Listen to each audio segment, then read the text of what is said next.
Huwag po kayong maniniwala kay Attorney Melvin Matibag dahil po yan ay bobo. Tanga po yan, hindi niya alam ang kanyang ginagawa. Ang nangyayari po sa mga lumalaban sa katiwalian ay walang break. Bine-break po sila. Oo. At tulad nito, hindi pa nakontento na filean ng inciting to sedition si Mike Defensor. At hindi pa nakontento na mag-file ng plunder. Can you imagine, ha? Plunder. Dahil daw, nag-contribute ng pera sa kampanya ni then senatorial candidate Rodante Marcoleta. Samantalang, unang-una, di ba pinahihintulot iyong pagko-contribute sa Omnibus Election Code? Number 2, hindi ba yan talagang mga kandidato ay tumatanggap ng mga kontribusyon at nagbayad pa nga ng donor's tax? Si Mike Defensor, may resibo siya. Literally, may resibo. Bakit naman plunder? Yan ang hindi ko maintindihan. Kung hindi ba naman ulalo itong pamahalang ito. Yung mga tumanggap ng maleta, walang plunder. Yung mga nagdedenunsyo, nagsisiwalat, nagpapaimbestiga ng tumanggap ng maleta, yun ang plunder. Yun, ganito na kabaliktad ang mundo sa ilalim ni Marcos Jr. Kita mo Manang Jubes. Opo. Kengkoy na kengkoy yung ibang mga komentarista. Sabi nila kasi, hindi ba congressman si Marcoleta noong panahong yon? Sabi ko, oo. Eh di, nakalagay sa Anti-Graft and Corrupt Practices Act ay kapag ikaw ay tumanggap ng pera, ikaw ay corrupt. Alam niyo po, yan ang problema ng mga ibang nagmamarunong. Hindi naman natin minamaliit kasi hindi ko pwedeng maliitin. Maliit ako eh. Hindi natin minamaliit yung mga hindi abogado. Ngunit, alam niyo po, kaming mga abogado, lahat ng abogado naman, pati si Larry Gadon, ay nag-aral ng 4 na taon ng Bachelor of Laws. O sa ngayon, ang degree po ay Juris Doctor, JD, Juris Doctor. Pagkatapos, nag-review pa po kami ng 6 na buwan. Nag-bar kami. Naipasa namin ang bar examinations bago kami matawag na attorney. Okay? Bakit ko sinasabi yon? Yung iba dyan, nag-google lang. Nakabasa lang ng opinion column. Abogado na daw. Alam daw nila ang batas. Hindi po ganoon kasimple ang batas. Kasi sinasabi nga, tumanggap ka, public official ka, ikaw ay corrupt na. Hindi po. Ang graft and corruption po, kung babasahin niyo yung batas, tumanggap ka ng pera, pinangakuan ka ng kahit anong material na bagay, by reason of your office. Ano po ang office na ibig sabihin sa batas? Yan ba yung opisina mo? Halimbawa, ikaw ay congressman, may opisina ka doon sa Batasang Pambansa o senador ka, may opisina ka sa GSIS. Hindi po. Office here is used in the sense na function yung iyong katungkulan. Tumanggap ka ng pera para dahil sa iyong katungkulan. Okay, halimbawa, mayor. Hindi ba ang katungkulan ng mayor magbigay ng business permit? Yes. Di ba? Opo. Kumuha ng business permit sa mayor Binigyan ka ng pera para mag-issue ka ng permit para sa isang bagay na hindi mo naman dapat issuehan ng permit. Yun ang sinasabing office function. Function. Yan. Hindi yung office na opisina o yung pwesto mo lamang. Okay. Kung ikaw ay tumanggap ng pera para may gawin ka na within your power na hindi mo dapat ginawa, pero ginawa mo dahil sa salapi, yun ang corruption. Pero kung tumanggap ka ng pera dahil ikaw ay kandidato at yan ay allowed sa Omnibus Election Code to a certain degree, kasi may limit po ang pwede mong tanggapin at may limit kung ano yung pwede mong gastusin. Limitado yan. Depende sa dami o bilang ng mga rehistradong botante either sa probinsya mo, kung ikaw ay gobernador, o sa lungsod o munisipyo mo, kung ikaw ay mayor, kung sa congressman, distrito mo, kung senador, presidente, vice-presidente, buong bansa. Yan. Ha? Yung mula Apari hanggang Holo. Yes. Buong bansa, Itbulaga. Acheche! Si Tito Sena naman eh. Ha? Anyway, yan Nabulaga. po ang pagbasa ng batas ay hindi lang isang batas ang babasahin mo. Yung may tinatawag po sa legal hermeneutics or statutory construction, yung pag-interpret ng batas na pari materia, similar material. Tignan mo rin yung mga probisyon ng mga batas na may relasyon dun sa batas na yon. Yun ang sinasabi ko. Okay. So, kinakaso yun, plunder. Medyo malabo yata at saka talagang malabo naman. Gumawa na naman ng usapin tong NBI. Qualified human trafficking naman ang sinasabi. Ha, bakit daw? 'Di ba? Alam mo yung insidente, no? Yes. Yung dito sa Metro Walk, Opo. nang raid daw yung mga NBI at may nahuli daw sila di umano ng mga babae na biktima ng human trafficking kasi may nightclub daw doon, may mga kwarto, etc. etc. May nahuli daw na customer ng prostitution. Okay, tignan natin, ano ba yung human trafficking? Yan.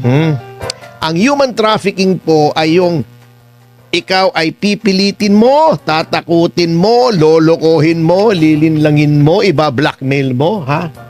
Ang isang tao para siya ay dalhin sa isang lugar for the purpose ng labor, yung forced labor, or prostitution, or sexual abuse, etc., etc. Okay. Mabigat na paratang po yan. Okay. Noon bang nandoon ang NBI, nakita nila nananakot, namimilit, nanloloko si Mike Defensor doon sa mga babae? Hindi. Bakit gagawin ni Mike Defensor yan? Okay. Sinasangkot siya dahil yun daw lugar noong KTV, yung Chicago KTV, ay nasa lupang pagmamay-ari niya at siya ay ang nagpapaupa. Siyang inuupahan noong may-ari nung nightclub. Yung KTV. Hindi po supisyente yon, Ginoong Matibag. Alam naman nating hindi supisyente yun. Abogado ka naman eh. Ha? Okay. Kung ikaw ay nagpapaupa ng isang lugar at ito ay ginamit sa illegal, Opo. dapat ipakita na ikaw ay alam mo na yun ay gagamitin sa illegal na bagay. Ay, happy 1,000 viewers, mga kasama. Aga-aga. Alam mo, yun ay gagamitin sa illegal. Opo. At hinayaan mong yun ay gamitin. Diba? Yun ang qualified human trafficking when 3 or more persons.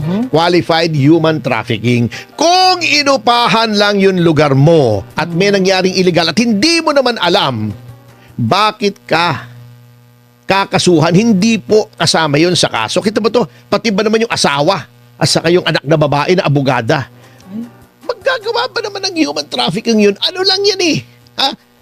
Panggigibit lang yan at alam ng taong bayan yan. Ngayon, ito example, actual na experience ko. May hinandle ako noon na kaso, yung Alabang, matagal na ito, ewan ko na tatandaan itong ating panauhin si Major Jun Saigo. Yung raid sa Shabu Factory sa Alabang. Sa Ayala, Alabang mismo, sa loob. Ni-raid ng mga pulis. Nag-imbestiga. Alam mo kung sino ang may-ari ng bahay na nirerentahan noong mga Taiwanese ito eh. Na mga di umano ay gumagawa ng shabu. Si dating Senador Jambi Madrigal. Kinasuhan ba si Jambi Madrigal? Hindi, dahil maayos noon ang NBI. Maayos ang pulis. Alam nila na nung nag-imbestiga sila, nangungupahan lang kasi kahit sinong tao eh. Nangungupahan lang yun. Hanap buhay mo, nangungupahan ka. Di ba? Nangungupahan, malay ba niya? Wala naman siya ron. May mga ginawang mga bagay doon na panggawa di umano ng shabu.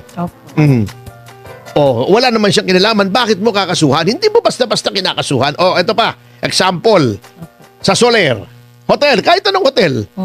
Wag niyong sabihin walang kahit anong activity na sangkot sa prostitution dyan. Lalo-lalo na yung may mga kasino. Kaya ako, laban na laban, kontrang-kontra ako sa pagsusugal. Ang daming sumusulpot na iba't ibang bisyo dyan eh.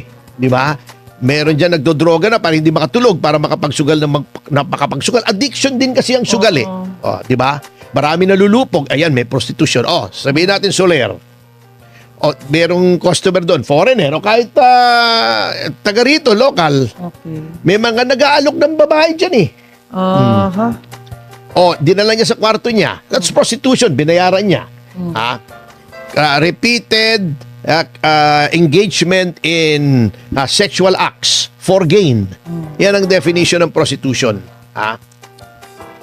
Ibig mo sabihin, since may prostitution sa 2, 3, 4 na kwarto sa Soler, arestuhin mo si Enrique Razon for prostitution? Siyempre hindi. Alay ng taong yun. In the same way, itong si Mike Defensor, alam mo, ang laki-laki ng negosyo nito sa mining.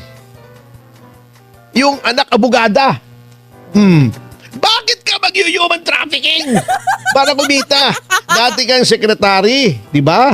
Dati kang congressman, mag-human trafficking ka. Mag-isip ka. Maghahakot ka ng mga babae para i-prostitute, ibugaw dito sa Maynila. Ano ba naman yung mga tinadang yan? Sino naman ang bumulong sa kanya? Kaya nga, bago ito nakakatawa rito Unahan na natin ang tawa. Okay. Sabi ni Matibag, meron daw mga blueprint.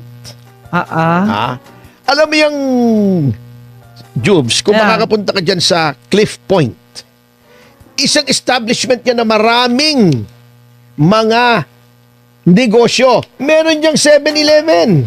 Meron diyang Starbucks. May Korean restaurant. Meron yan yung Blue Bar. At nandyan mismo yung tanggapan ng mining company ni Mike Defensor. Siyempre, malaki yung lugar mo, nagpatayo ka ng building, may mga commercial spaces doon. Pinarerenta, hanap buhay eh. May nangupa, yung Chicago, yung KTV. Hindi naman tago, nakalagay, ang laki-laki ron, Chicago, KTV. Pwede mong pasukin, pwede mong lumabas. Welcome to everybody. Ang daming tao. Unang-una, that negates yung sinasabing baka may tinatakot ng mga babae for prostitution. Di sumigaw yung babae. Ang daming tao roon. Minsan, wala naman sa pagkakuan. Katulad nito, presidente ng Wakwak Golf and Country Club. Grabe. Nandun. Alam niyo, ang mga pupunta ron, mga politiko. Mga opisyal ng pulis. Pupunta ako ron paminsan-minsan. Nagre-relax. Wala po ako nakikitang illegal doon. Tamang kwentuhan lang. Hindi kung may pinipilit doon, tinatakot na babae. Di sumigaw yun. Ang daming pulis doon, ang daming politiko, ang daming abogado. At saka pwede kang pumasok. Labas-pasok. Wala namang rehas yun eh. Ngayon, may sinasabi siya na iniba daw yung plano para may secret passage. Pambihira. Alam niyo yung secret passage yun, nakikita ko yun, nakalagay yun sa labas, fire exit eh. Bakit daw nasa likod? Sabi ni Matibag. Siyempre. Kaya nga fire exit, ibang way eh. Para pag nasusunog yung harapan, doon ka dadaan sa likuran. Alam mo, fire exit, doon sa tabi ng main entrance. Di na na-trap ka na ron. Eto naman si Matibag, mga tirada naman, Ngayon, kung meron talagang naibang plano, di magreklamo ka doon sa building official. Multa lang po yan eh. Okay. Pambihira, May sinasabi pa mga kurti-kurtina, yung kwarto ng nanay ko sa bahay, may kurtina eh. Huwag niyo sabihin, may prostitution doon. Kurtina, prostitution agad. Naku. Pambihira naman mga tirada. Alam niyo kasi, baka sabi niya, si Defensor daw ay may personal knowledge. Paano niya nalaman? Nakapasok ba siya sa utak ni Mike Defensor? Pambihira. Mga tirada nito si Matibag wala sa hulog eh.